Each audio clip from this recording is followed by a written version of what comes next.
So I have a friend who's part of it, and he runs an agency, and I'm pretty sure it's $60,000 a year, so quite expensive. I think it's only 2 events a year that they do, so it's basically an events business, and they sold for hundreds of millions of dollars recently to PE, just like I think a PE company, and then another one is Aventa. Have you heard of Aventa? I haven't heard of Aventa. Okay, so it's Evanta. Aventa was sold to Gartner for like $250 million. And it was almost like the same thing, but it was worse because it was advertising driven.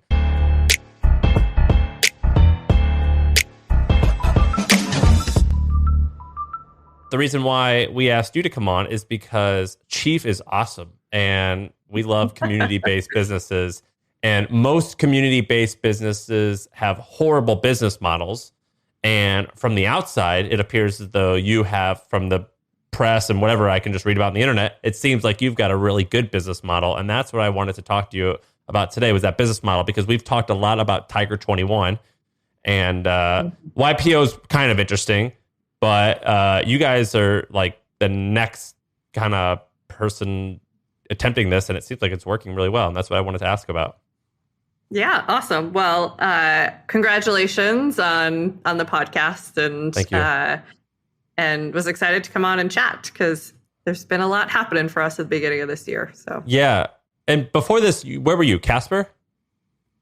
No, that was my co-founder. So we both have been in kind of the New York City ecosystem for a while. I started the startup scene at Handy.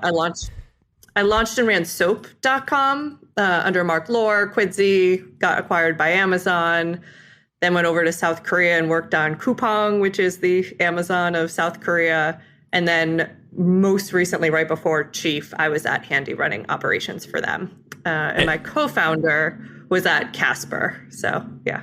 And when did you go all in full time on Chief? I probably went full in 2018 is when officially left other positions and dedicated myself full time to this. And it was one of those things that I felt like I had to do the full commit and actually like put everything behind it, or else it would just like keep that slow crawl of kind of an idea, because without putting everything in it, it just, wasn't making the same progress that it really needed to make. I do the same thing, and that's what I tell people. I think the phrase is, I used to say it was burning your bridges, but it's not. It's burning the ship. So like there was this like conquistador, I forget who his name was, but it's like where he like landed in America or somewhere like that, and they're like, look, we have to succeed now because I just burned the boats, so like we ain't going home. And I guess that's a story. I don't know if that's real or not, but I totally believe that's the way to go about this. And how would you describe Chief as it is now?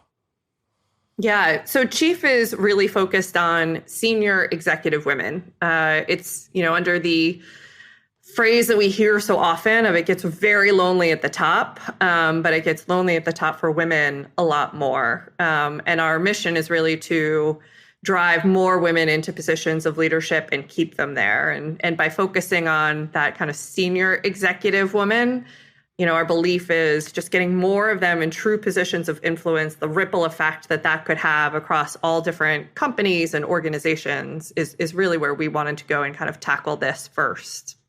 And I kind of call it like a YPO, but for VPs, which is basically like, and this is all from the outside. Obviously, I'm not a member, but this is, it looks like what you get. You pay like some sum of like $5,000 to $8,000 a year ish, and the company pays for it, and you get to meet up with like a core group of like 5 or 10 different women, or it's the same women.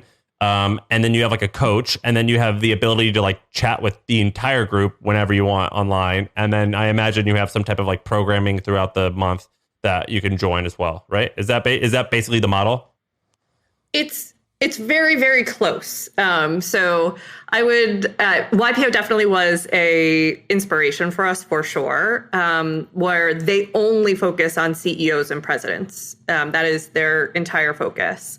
And as a result, not surprisingly, it's largely men that are a part of YPO, since that is what the makeup of a CEO and president. Like, when I think of YPO, I think of like old white dudes.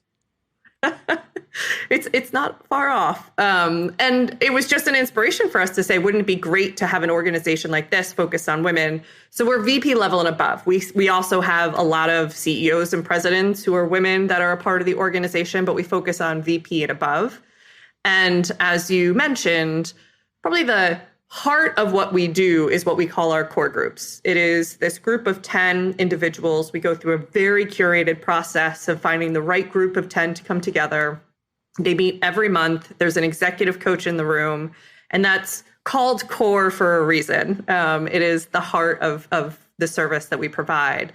But around that, we have all sorts of different services and resources that you can tap into. So we have our own programming that you can attend as much or as little as you would want to. You can tap into the whole network through our community product. We even have clubhouses in 3 cities across the US that you can use. So lots of things that are kind of around the core experience, but that truly is the heart of what we do. What was the original idea? How is it different than how it evolved into what it is today? What was the original premise?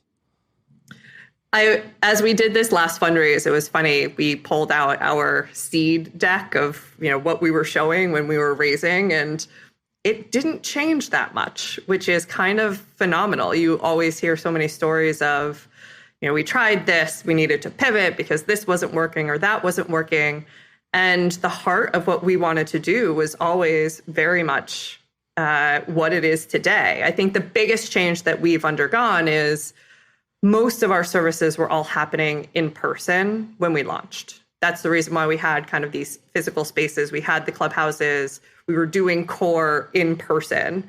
But with the pandemic, everything moved over to virtual, which has, in some ways been a small silver lining for us in that we've been able to, extend to more cities faster because we don't have to do big build outs.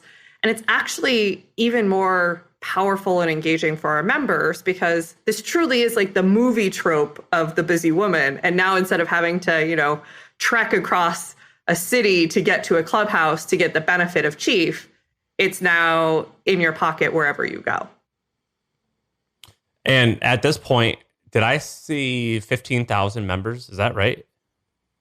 It's close to 15,000 members. Yes. Wow. Or maybe it's at 30. I forget what you guys, whatever it's at 13 or 12, whatever it said recently, because you raised $100 million in funding at a $1.1 billion valuation. So it's a pretty huge business. And you only launched 3 years ago? Launched live publicly 3 years ago? 3 years ago. Yes. That's crazy, right? It is. I can remember back when we were launching and we're going to have just 100 great members as we launch and we're really excited. And even from the very beginning and the launch that we had thousands of people sign up for a wait list for Chief. And now, yes, we're close to 15,000 members, but we have a wait list of close to 60,000.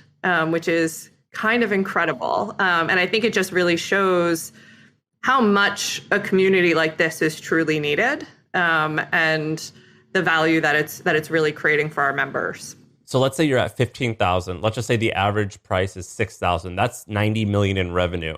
I imagine the truth is give or take 20% maybe. And I don't know if you say that or not, what it is. But regardless, if it's in that ballpark, it's a pretty substantial business and such a that's, let's say, 60 to 100 million in recurring revenue in 3 years. Yeah. That's wild, right? It is. And I think what I feel so much privilege of in any given day, when people hear about Chief, because it's such a mission-oriented business, that's what they think of. They're like, oh, it seems like such a good business, but great mission. And I don't think that people realize that it's both a great mission and a great business. And I think, we live in a capitalist society and being able to have both of those things come together. What idiot would say that? You just do the math. It makes sense. If if you scale to like 50 million in recurring revenue in 3 years, that's a great company. You're probably a lot higher than that. I mean, what that do they know how to do math? Can they use a calculator? I don't know. I've talked to a lot of VCs, so there still needed to be a lot of convincing. So when I started The Hustle, so The Hustle was my company. We sold it to HubSpot. When I started The Hustle, it was basically just a daily email, and it was relatively easy compared to what you have started, because the person receiving the email had no idea if there was 1 million people or 1 people getting it. Like, that didn't impact their experience. And then we started Trends, which is like our subscription business, and that had a paid community. And that sucked because I had to make it cool before I thought it was going to be cool. So like I had to like convince my friends to like join and post in it and like make it seem like it's like a restaurant that already has customers before you actually know like if it's any good. So I know these businesses can be tough for that reason. How were you able to get your first, let's say 10 or even 100 people? Because it's like you're selling them something that isn't real, but it only becomes real when they're sold and bought in and like commit to it. Yeah, I mean, I think that there was a lot of small tactics that all bubbled up to, a meaningful investment in the brand that allowed for people to understand what we were trying to build and who we were trying to build it for. And I think we were really fortunate in having just some really amazing early members that kind of kept that ball rolling. But it was everything from, one of the things that we did was have a physical space at the onset. And the physical space in some ways was like marketing for us to kind of show a brand that we were trying to develop and really bring that to life. That was a conscious decision and investment into the brand. Things like we didn't have a social media presence at all because we felt like, what were we going to say? How would it be meaningful? And it actually helped to create like this really interesting tightness of people that were in the community versus trying to, shout it out into all of the different social media areas. So there were a lot of things that I think we did. And ultimately, like, word of mouth was by far our entire acquisition strategy, which was pretty amazing. That it all became a word of mouth play. You just emailed like your 10 or 20 closest friends, and they probably told a handful of people, and you just said like, hey, we're launching this in like 60 days, apply, and we'll let you know if this is a good fit. Yeah, I mean, it was not just our closest friends. We definitely sent some cold emails out to people that we had never met before. And I remember even some early VC conversations where we were showing, here's our first members. And they were like, oh, so are these just all your friends and Lindsay's friends, my co-founder? And we're like, actually, no, that's not the case.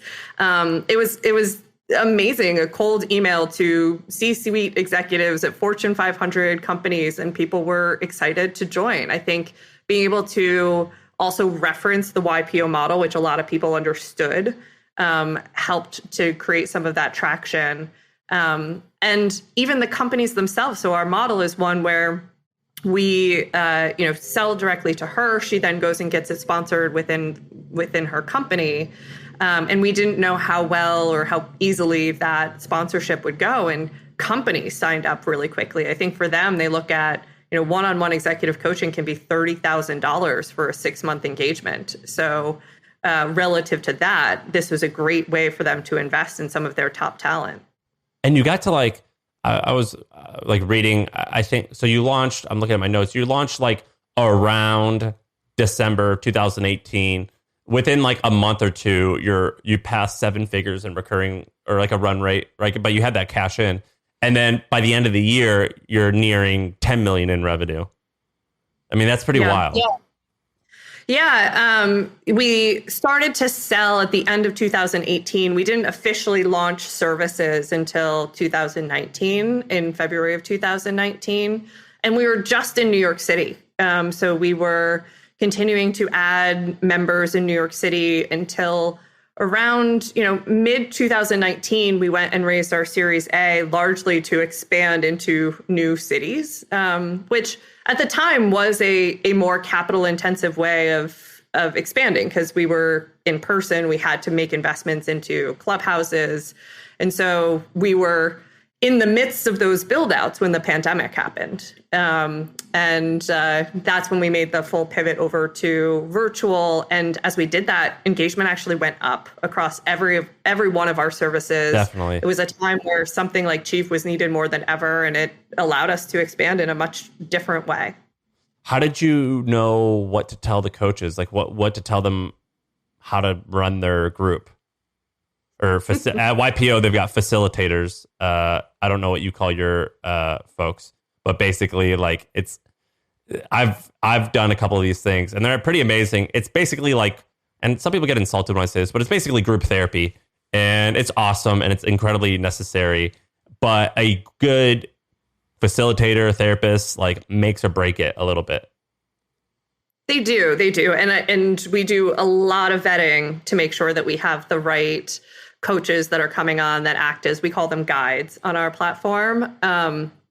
And they're just fabulous. We have close to 400 executive coaches that act as guides for us now. And for us, I think there's, a little bit of a beginning introduction into core that is very similar for all core groups. In the first few sessions, there's, a very prescribed way of bringing the group together, making sure that everybody creates a deep sense of community even within that group.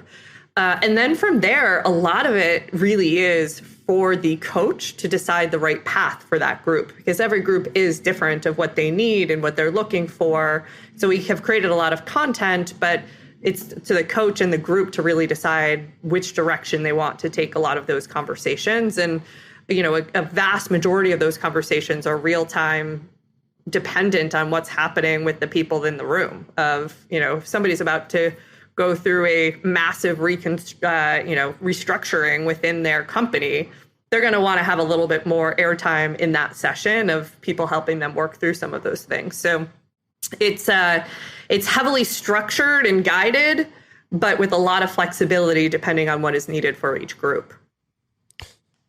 So I want to kind of nerd out a little bit on these models, on this community business model. I think it's awesome. And I actually think that like it's with the remote or whatever we are in now, I think you're going to see a lot more of these pop up. And I think you're the first of this like new age ones. But I want to talk about some old school ones. I want to tell you about my research, and you tell me if you've heard about any of these. Have you heard of World 50? I have, yes. What do you know about World 50? So you're going to know of all the ones that I know plus more, and you're the only person that is able to nerd out with me on this stuff. So that's why I like you. Yeah, I mean, they're all what I have generally found is that most of the communities that existed before now were all very focused on the most senior people, for CEOs, like and a lot of what I'm guessing you're about to list are all that. They're all that. And I think, yeah. No. One isn't. I have one that isn't. Okay. What's the one that isn't? On Deck. A lot of people know what On Deck is. I don't even think On Deck knows what On Deck is. I think they're still trying to figure it out, like their existence or their identity. But they are attempting to do something. It seems as though they've pivoted. I have no inside information. This is all just looking at their website. It seems like they're pivoting into kind of what you're doing. Yeah, I mean, I think I have deep respect for them as a company. I think a lot of times what you often find is there's this, what leads? Does like community lead, or does like curriculum and professional development lead? And I think for it's them, bad when it's education, I think. I think it's hard. It's hard. It is. And for us, community has always led. And even, you could extend that to many other paradigms of like, does community lead or does space lead? Like, what is the actual service that you are providing?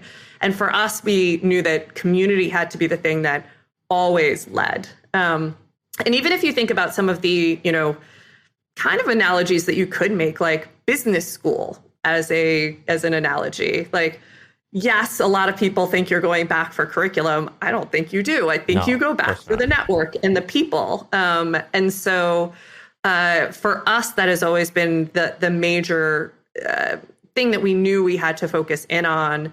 And I think, for On Deck, I'm not sure that they lead with community as much as they do kind of the programming. And that I think is kind of the difference that I would see there.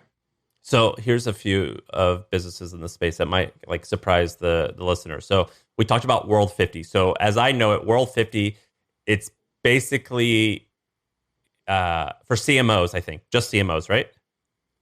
I thought it was broader than CMOs. I thought it was actually more of CEO individuals. It started as CMOs. But yeah, okay. I think it's expanded beyond that. But basically, I think they were sold. So in the CMO or whoever it is, and there's agency owners. So I have a friend who's part of it, and he runs an agency, and I'm pretty sure it's $60,000 a year, so quite expensive. I think it's only 2 events a year that they do. So it's basically an events business, and they sold for hundreds of millions of dollars recently to PE, just I think a PE company. And then another one is Aventa. Have you heard of Aventa? I haven't heard of Aventa. Okay, so it's EVANTA. Aventa was sold to Gartner for $250 million. And it was almost like the same thing, but it was worse because it was advertising driven. So the attendees would log on. It would be this chief information officer, which frankly, I don't even... companies I've never worked at a really big company. In order to have a chief information officer, you're going to be a pretty huge company. So I don't even entirely know what a chief information officer is, but they would host these webinars pretty much where a chief information officer, a bunch of would come and do the group therapy thing and explain pros and cons and how are we supposed to work from remote and do all this, whatever. They just complain and improve at one another and all that type of thing. And they would charge Bank of America or some big sponsor money to be there. And they sold the company to Gartner for $300 million. It's pretty wild. Yeah. I mean, event businesses in general is a type of business model that I didn't really have much familiarity with until Chief. And I would never consider ourselves an event company. But it's been pretty interesting to see the opportunities that exist for people in that space, for sure. So. What are I used to own an event business, and we did 7 figures in a year on it, and it was a pain in the ass. It was so hard. It's so stressful. It just because there's not many businesses where if it rains, you're screwed. If it rains one day out of 365 days, you're poor. Yeah. What opportunities do you see with events? Well, I mean, I think that there's all sorts of different angles that people have created in that world. And, I think a lot of the content businesses have even started to, try to extend into that a little bit more. But, Summit Series, I think, was just a really interesting model of what they were trying to create, had a lot of community within it. But, again, it was more events led than I think community led.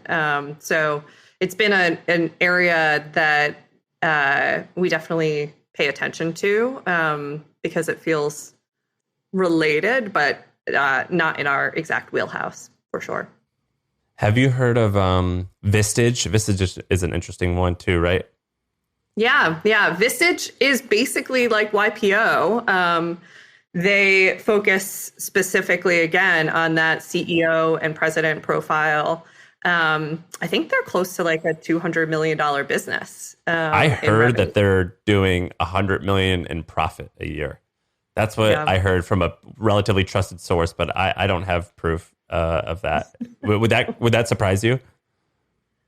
I think that if you look at some of those business models, so let's take Vistage or you take YPO. YPO is a nonprofit, and yet might be one of the most profitable nonprofits, I would imagine, because what we have is our biggest expenses. We have these spaces, we invest heavily into our coaches, we do a lot of that stuff. For YPO, they actually don't have paid facilitators. They train members to be the facilitators of a lot of those groups. So it's an interesting model to think about. And what a racket. would imagine that as a part of that, they do pretty well. But I've never seen their financials, so I cannot speak with authority on either of those businesses. Wait, YPO you've never seen? No, I've never seen. It's public, isn't it? Can't you just log in and because it's a nonprofit? Yeah, they bucket things in ways that I think makes it pretty difficult to really discern what's underneath each thing. So not fully able to break that down. So. Right. Are you guys, as chief, were you able to run it mostly break even, or were you lose it a lot in order to get big fast? Because it seems like it worked. I would reframe the latter statement to say we were spending to make the experience as strong as possible. I wouldn't say that we were spending to grow faster. Like I said, most of what we and how we have grown has been through word of mouth. So we haven't had to, continue to just pour money into a marketing cycle. But for us, particularly over the pandemic and everything else, we wanted to make sure that we were really investing in the member experience and continuing to do that. And we're continuing to do that. And that's why we wanted to raise more capital to continue to do that. I think about when brands are made and it's in those tough times. And for us being able to be there for our members through the pandemic, when a lot of them at the very beginning of the pandemic, there were furloughs, there were all of those things, like how do we invest in that experience over that period of time was really important to us. If an employee, if one of your members quits or leaves their job, do you just have a team that will just like holler at their new employer and be like, hey, Ashley was a member of Chief, her, IBM no longer pays for it. And then you somehow like get in with that company a little bit? Yeah, I mean, I think that is actually one of the other reasons that we wanted to go and raise this money is that right now it is a B to C to B business, right? Like we developed the relationship with her. She then goes and gets it sponsored. And what we have found is that when she asks, the sponsorship has actually been pretty easy to get. It's a no-brainer. But the barrier is her asking. And so us going and actually building more of those relationships directly with the company, it seems like a no-brainer for them to proactively do more of this instead of reactively approve. And so I think that's an opportunity for us to explore, to really take that burden off of her to have to go and get that sponsorship. But we definitely, 20% of the workforce changes jobs in any given year. So there's definitely a lot of new relationships for us to help both the companies and the members navigate. We're talking about Tiger 21 and it's cool. So Tiger 21 is basically, a community for people who have, I think, above $10 million liquid net worth. And that's cool. That's pretty sexy. You just hang around with rich folks all the time. That's great. But it's actually kind of a tough sell, I would imagine, because it's the person paying for it. And when I heard about Chief, I was like, oh my gosh, this is like, our company, when I sold, we were only 40 employees. And so we were probably just crossing that threshold where we could afford to send only a couple employees to like things like this. And I was thinking about like my leadership team. I'm like, man, if one of them came to me and asking for this, like this would just be like the easiest. I'm like, yeah, totally. I would probably make them sign like a deal that says like, all right, but if you quit within a year, like you owe us like you have to reimburse us. But I was like, yeah, this is just an easy sell for Chief. I understand why this company is going to get so big. Yeah. I mean, I think we've definitely heard stories where when there has been like there's some companies who I think are like, well, you're going to go in and you're going to meet new people and that could actually open up new opportunities for you that you may not otherwise have. And it's actually the exact opposite. What we have found is when a company says no on the sponsorship, it is a really clear signal to a lot of these people that, okay, you're not investing in me. You don't value me. And so that is actually the trigger of somebody thinking about going and leaving and finding other opportunities. And so they will self-sponsor and go and find something versus be sponsored, be happy in the job that they are, and continue to grow as a leader for that company.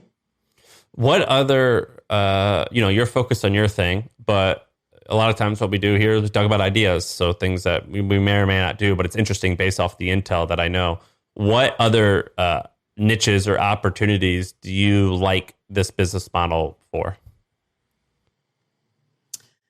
Yeah, I mean, I think that this business model in particular is one that I think will have a really interesting next few years as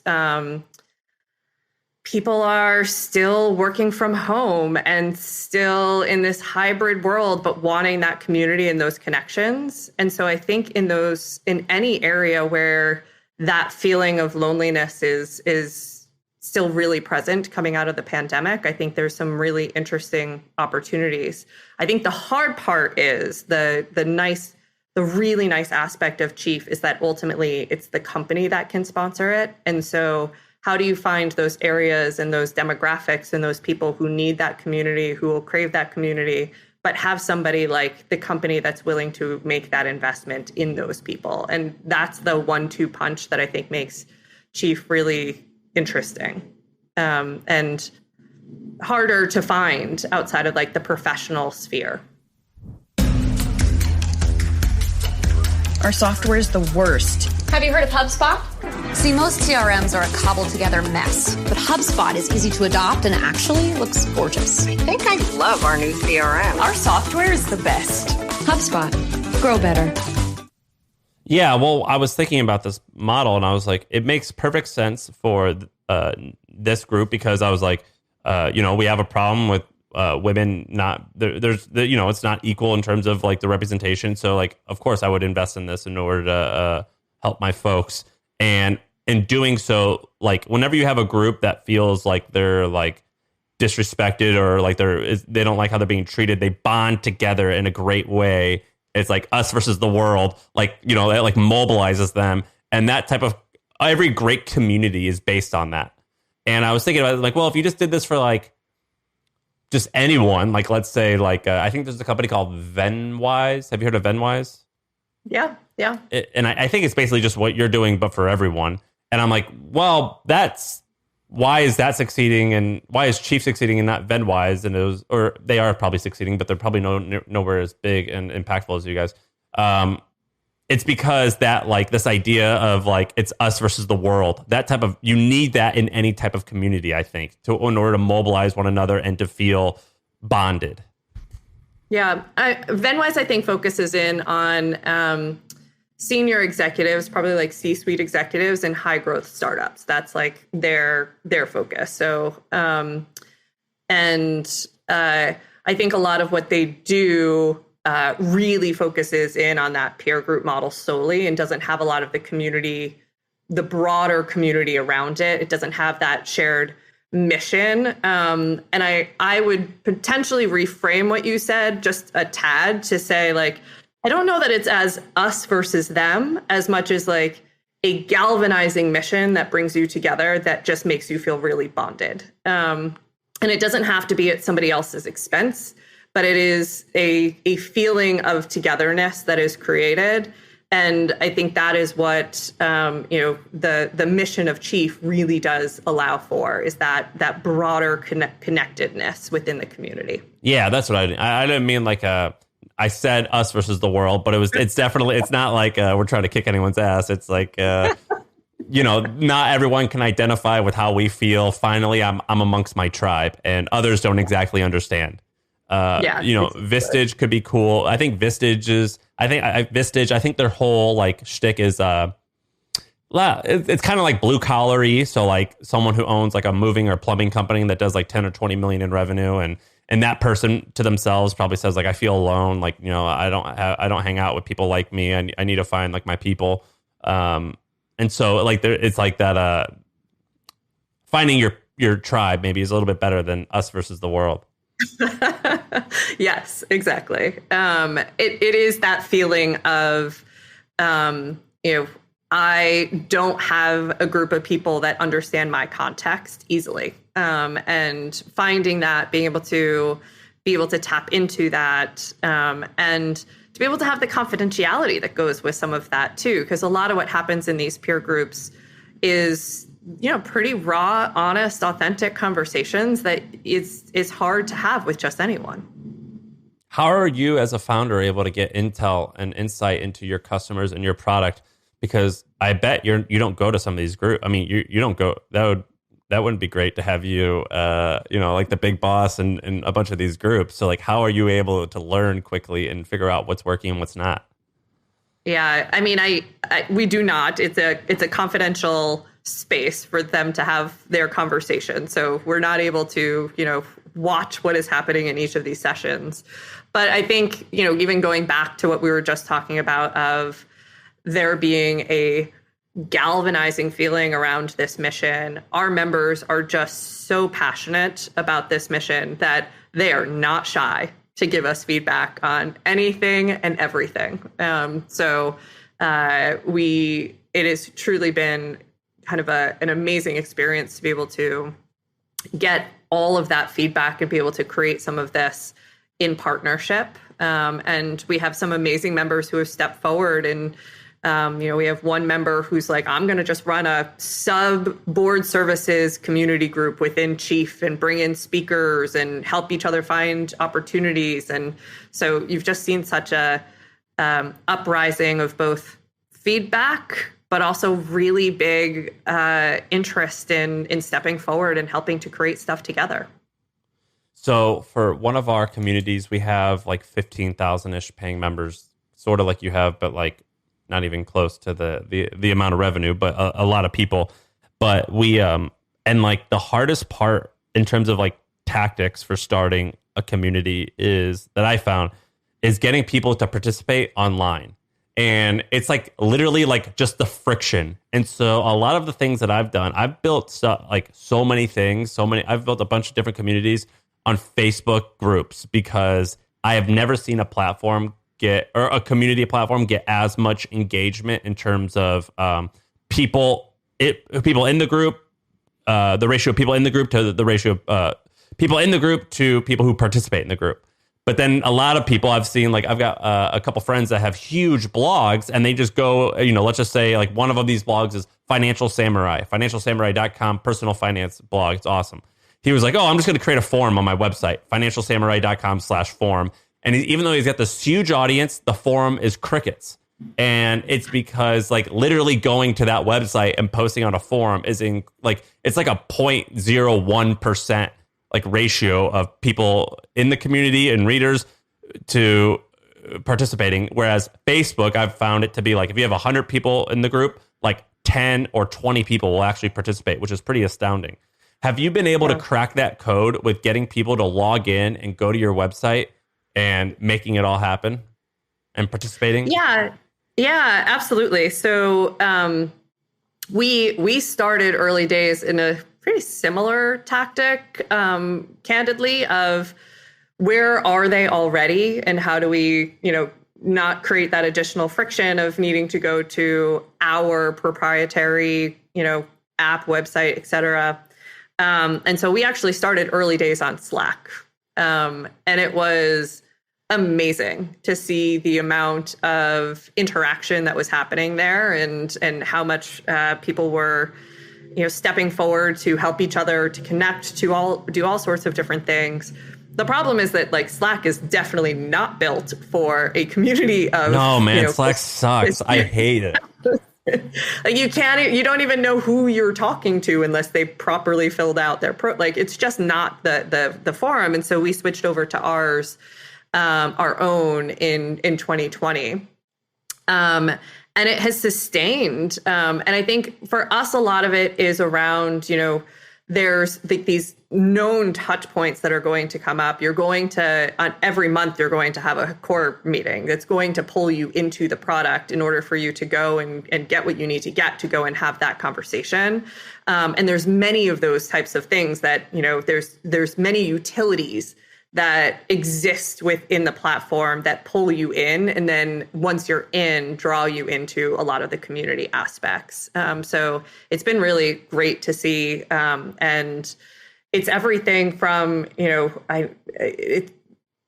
I'm looking to hire somebody I need an employment lawyer. Like there's just so much need. And for you to have a vetted network to be able to tap in to do that, you can't really do that on a LinkedIn at this point, because if your LinkedIn is like mine, I think I know like 20% of the people that I'm connected to at this point. And so it's a really valuable utility and resource that we've been really excited about how much people have engaged in it. And it's not just to go on and doom scroll and, look at our content. It's actual utility for them. What I'm about to say kind of sounds like a backhanded compliment, but it's not. It's very much a compliment. But basically, you guys have created this brand. The reason it sounds bad is because I was going to use the word like elitist, but that's not fair. I don't mean like elitist in the bad way. Maybe elite, like just like badasses. Like it's like Harvard or something, where it's like it's hard to get into. There's not much on the internet about it, you guys, because I don't think you have a Twitter or a Facebook or an Instagram. You only have LinkedIn, and so like there's this thing where it's like, I don't know if you like to admit it, but it's like FOMO, where it's like, oh man, like the people who I want to be are part of this thing. I want to be part of it, but I can't. I got to get accepted. How do you go about creating a brand like that on purpose? Is this just something that came natural to you? Like how do you make this where it's like so? I mean, you just executed that strategy well. Yeah. I mean, we like to think of ourselves as vetted. We are a vetted community. We're not an exclusive community. We're not an elite community, but we are vetted because so many of the people that are members de facto fall into the mentor position or, the manager. And so really for it to be a beneficial community for her, it has to be vetted for people that are more of her peers. I think that there is a level of aspirational branding that we wanted to create with Chief, because candidly, if you think about even like 3 years ago, as we were building this, if you heard the term a women's professional network, you would not think of something aspirational. It would be like warm white wine, name tags, and pantsuits. Like that is what would be like in your mind of what a women's professional network was. And so it was really important for us to create something that felt like we were celebrating our members instead of what so often a women's professional network gets created into. And that was why, we talked about that at the beginning of this. That was why we wanted to have a space that felt that brought that brand to life, that helped to showcase what we meant by that. And the space really allowed that brand to come through. It's why we didn't want to be on a lot of those social networks. I think my co-founder and I were talking about like a social media strategy. We're like, what are we going to do? Just put inspirational quotes out there like every week? Like we've seen that. Like, how do we make this feel different? And so it was very important for us to really create a brand that we thought our members deserved. How do you think this story is going to end in terms of like, is someone going to buy you? Do you think that like a LinkedIn would buy you? Do you think you want to go public? What's going to happen 5 or 10 years down the line, you think? I think that we are excited to keep any and all option open. But at the end of the day, the entire value of this organization is our members. And it's, our members are here because they need the value that we create, but they also care deeply about our mission. And so anything that we do, any partner that we, want to talk to, any strategy that we go and enact has to be very much in line with that mission. And I've been very fortunate in going the VC route that we've been able to find the right partners who can come on as those VCs that understand that leads everything and anything for us. Would you want to be CEO of a public company? It has never been on my bucket list of things that I like craving to do. But I want Chief to be as successful as it ever could possibly be. And I want there to be a great outcome for our members, our team, et cetera. And that leads more than anything. Well, this is awesome. This is really intriguing. You haven't done a ton of podcasts, I think, right? No, we have our own, The New Rules of Business by Chief, but I've not been on many podcasts as a guest. Do you think good? And I noticed that, and that's why I wanted to talk to you. Do you think that you're just so under the radar for, I think, how there are so many other businesses in our little circle jerk startup world. It's kind of full of stupid hype. And there's so many of them that we talk about so much, but they're like kind of bullshit, like not good companies, and they're going to go nowhere. But then you folks are the exact opposite, where you're like seeing like you actually have a pretty substantial business. I think it's going to be actually incredibly big. Very few people are talking about you. You know what I mean? And I find that I kind of think that's actually cool. And I want to know, how does that make you feel? I'm right where I want to be. I think that there's actually something really amazing about being under, hyped. I really like kind of making sure that we are focused on the most important thing, which is like building a great business, and not like, and even for Lindsay and I, as co-founders, part of the reason why we don't do a lot of, publicity and other things is because we are actually trying to showcase our members more than ourselves. Like, they're actually a hell of a lot more impressive than either of us are. And so it feels right for what we are creating, to be heads down and focused on building a great business versus, building hype. Yeah. Well, it's awesome. Where are you from? Where were you raised? I grew up in Ithaca, New York area. Nice. Okay. So and where's your co-founder from? Also upstate New York, but like Damn, bunch of New York Yorkers. City, upstate New York, like an hour, not my true upstate New York. Well, that's badass. I'm happy we got to talk. I think it's amazing what you guys have accomplished. You're under the radar, I think. And the reason I wanted to talk to you was I noticed not a lot of people had talked to you. And I don't know. I feel like maybe I could I take a little bit of pride in like, we spotted this winner, not quite early on. You already raised money at $1 billion valuation, but like maybe $1 billion will be considered quite early for how the story ends, though. So I'm really appreciative that you guys that you decided to come on and give me a shot. Yeah, no, I was excited to come on and have the conversation. And like I said, I think a lot of people. I remember very early days of even just trying to get a lawyer to like help us establish the company, and like was talking about wanting to be VC funded, and I literally could not get a lawyer to work with me because they were like, this should not be a VC funded business. This is a very nice, lifestyle business. So like, I can't even get a lawyer who I'm going to pay to do this. So it is nice to be able to, celebrate some of these wins, and for people to know that we have a deep mission, but it is a great business too. The lawyers wouldn't talk to you, and you're happy that you're able to like celebrate this win? Yeah. I couldn't even pay lawyers to represent us. So it's nice to have these wins and be able to, not only show that we're a really mission-oriented business, but we're a great business too. And I think that's, first of all, I hate when people say, oh, this is a nice lifestyle business. I hate that for they're trying to be insulting a little bit, and B, they're wrong, because lifestyle businesses are like, what does that mean? It's a lifestyle business. Oh, like it's just a company that can make like $20 or $30 million a year in profit, and I could just own it all. Yeah, then it is a life. Like, yeah, like a lifestyle. But what's that mean? Like I don't know, like Mars Candy, like a family-owned business that's like the largest company in the world. Yeah, sick lifestyle.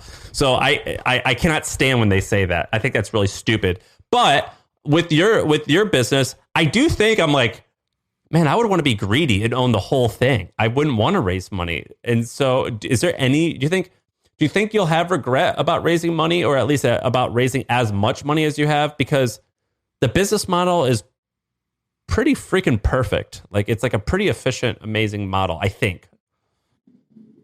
Yeah, I mean, I think that there is a definite strategy that businesses like ours could have of going very slowly and using proceeds from the business to feed back into the services that you want to create. That's definitely one way that the strategy could go.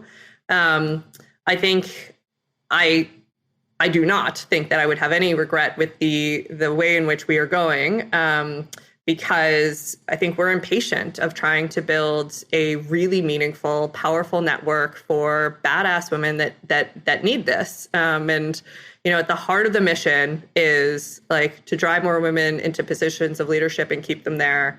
It's over 200 years before we get to gender parity in senior executive positions. And if a little bit of dilution means that we can go and execute on that mission faster, I'm game. I understand why people invested. You're very good at your pitch. You have it honed in. You seem like a force to be reckoned with. Congratulations on everything. I'm happy I got to speak with you. Thank you for coming on. Do you use social? Is there any thing that you want to plug? Like your I don't even think I saw you using social. Did I? Yeah, I'm not as much of a social media person as my co-founder. I'm on LinkedIn, but yeah, I think the thing I would plug is our podcast as well, the New Rules of Business by Chief, which we just launched last year. And so if people want to check that out, they can see us there. How's it going? Podcasts are a pain in the ass to grow, aren't they? It's fun though. I actually every single podcast episode, I'm kind of like, this is like a nice little learning experience for me too. You're just talking with like experts in their fields and learning a ton through it, that I'm really enjoying it. I think it's fun to do. So at The Hustle, when we are acquired by HubSpot, so we don't have advertising anymore. But before, we were advertising to make money. And when that was the case, it was very tough. It was very hard. And because it was like, all right, how do we get downloads up? How do we get downloads up? For you folks, like maybe because you're not making money directly from it, it's still important to get big or whatever, but it's not like, you're not going to go hungry. And so, yeah, if I was in your position, I would think it's awesome as well. Yeah, that is true. That we are not a advertising-led podcast business. I appreciate it. Thank you. Yeah, thank you. This was fun.